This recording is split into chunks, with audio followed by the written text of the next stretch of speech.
Alright, this is my third capstone script. This one is about blooming plankton in the Bering Sea. As the warming of oceans increases, Coco Lefour has bloomed in the Bering Sea.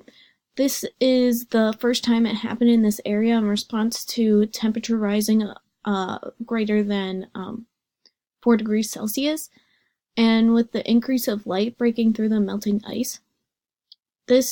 With this increase, light increases the potential for photosynthesis starting back up in these microbes.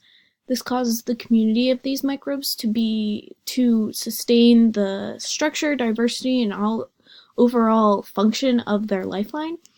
With further warming occurring for the foreseen future, these microorganisms will begin to change the food web and the ecosystems that they are a part of. Warming could challenge some microorganisms and lead to the replacement of some species. More observations are required to find out the future of Coco Lefour and other microorganisms.